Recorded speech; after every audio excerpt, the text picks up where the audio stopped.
Welcome to the September edition of What's in Bloom at the Ruth Bancroft Garden. Each month, we put together a list of plants that are in bloom in that particular month, and we make a handout sheet for our garden visitors called What's in Bloom. So, we're going to walk you through some of the plants that are on the September list, What's in Bloom at the Ruth Bancroft Garden. This plant is Calibanus hookeri from Mexico. It's a very unusual plant named after Caliban from Shakespeare's play The Tempest. And Caliban was sort of a monstrous individual, and I suppose this plant uh, took on his name because the base of the plant is a big, fat, woody blob, and then the top of it is like a tuft of grayish grasses, and the two sort of don't go together. But it's really a wonderful plant. It was known for a long time only from herbarium specimens because it could be difficult to find in Mexico where it grows. It grows amongst boulders, and the fat bases look just like another boulder, and then the foliage looks like grass coming up amongst the boulders, and it really is tough to spot from a distance. But up close, the boulder can get pretty darn big, and the grasses coming out are a delightful addition to that. And then these little inflorescences amongst the leaves, never taller than the leaves, have little teeny tiny flowers on them. And like other plants in its group, this has separate male and female individuals. So this is a male individual, tiny little flowers that have pollen, but they are not able to make seeds.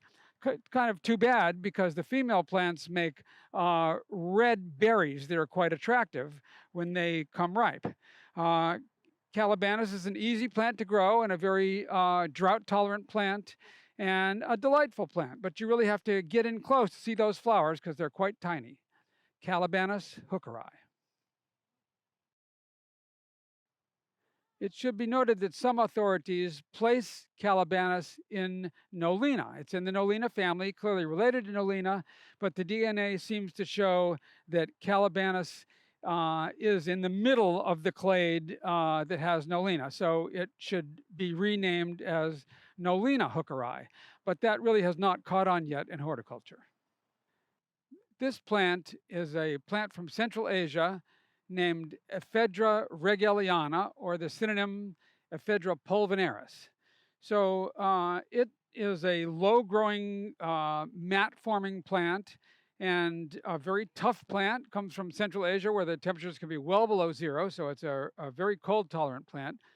But ephedras are a very unusual plant because we're used to plants being gymnosperms or angiosperms, according to whether they have a cone or whether they have a flower with the seeds enclosed in a fruit. And this one is in a group of plants that's in between called the gnetophytes, Gnetophytes. So the gnetophytes are neither a gymnosperm nor an angiosperm.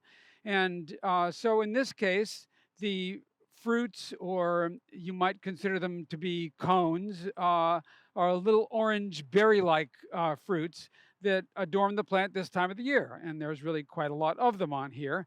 And so that makes it an anomaly because it neither fits into the cone-bearing plants like the pines and the junipers and so on, nor the regular flowering plants.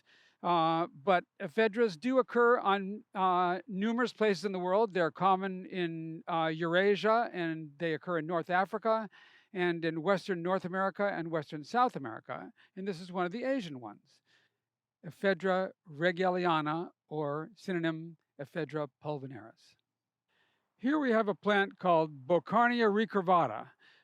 Its common name is the ponytail palm, but it really isn't a palm. Beaucarneas are part of the subfamily Nolinoideae in the asparagus family.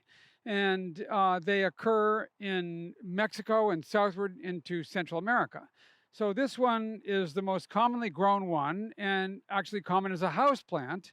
But people who grow them in little pots in their house or in their office really usually don't realize how big they get. So they get a large base, as you can see on this one here, and gets even larger over time.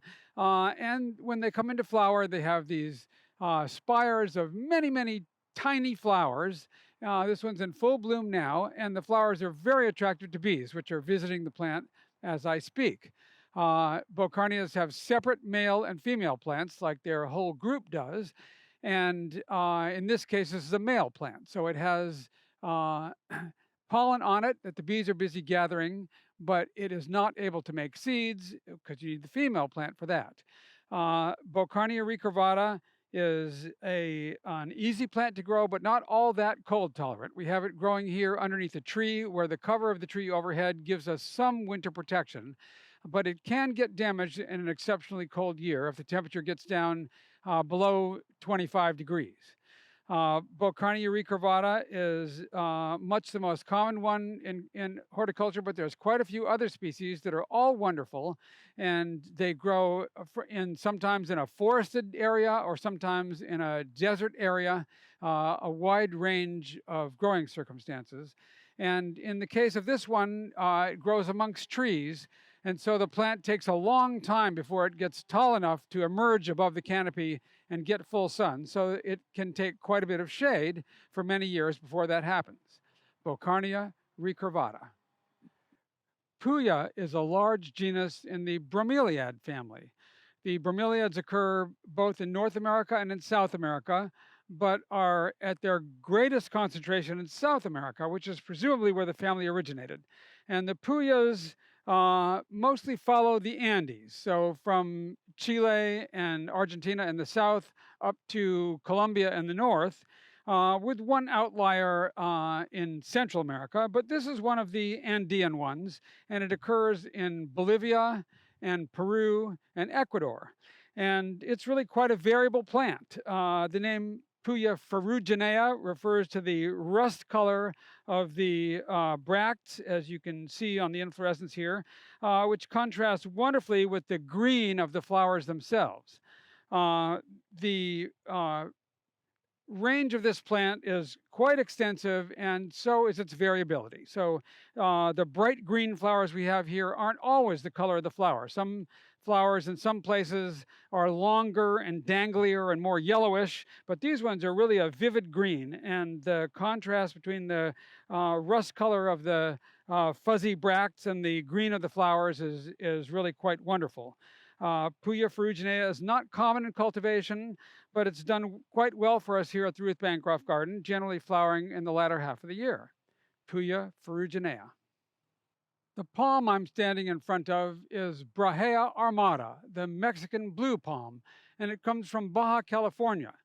So the genus it belongs to, Brahea, occurs widely in Mexico and southward into Central America as well. This particular one only occurs in Baja, but it's a striking palm for its pale bluish leaves, and it's one of the fan palms. We call palms either fan palms or feather palms according to the way their leaflets are arranged. If the leaflets radiate out like the fingers of a hand, that's a fan palm, like this one. If they are arranged like a feather, like a coconut palm, then that's a feather palm.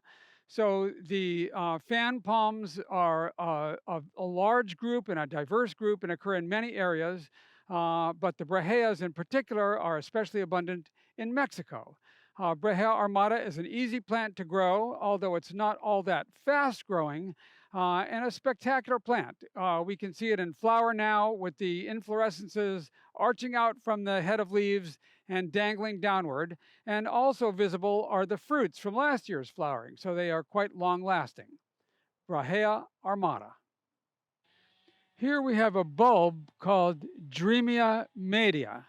Drimia used to be placed in the family Hyacinthaceae, but now that whole family has been subsumed into the asparagus family as the subfamily Psiloideae. Wherever you want to park it, it's a delightful little bulb with grass-like foliage, but it's really rather succulent. And then these little wands of small flowers that are white with curled back petals. And it comes from the part of South Africa that gets rain in the wintertime. Actually, some of its distribution gets both summer and winter rain, but it does quite well in our winter rainfall climate here in California, with its spires of flowers coming up in the fall months. And the flowers, although inconspicuous, are quite delightful when you see them up close. And the plant itself makes a wonderful tuft of green foliage. Drimia media. That brings our edition of What's in Bloom to a close. But I just want to point out that there's lots of other things in the garden that aren't on the What's in Bloom list, such as this wonderful stapeliad. This is Orbia variegata from South Africa. And it's one of the so-called carrion flowers because the flowers emit a foul odor to attract flies as they're pollinators. And the flowers have this wonderful starfish-like appearance. And this plant is not in continuous bloom for enough weeks to be on What's in Bloom, but it sure is a wonderful plant to notice as you go around the garden. And there's lots of more surprises to see. So come visit us here at the Ruth Bancroft Garden or check out our website, the Ruth Bancroft Garden.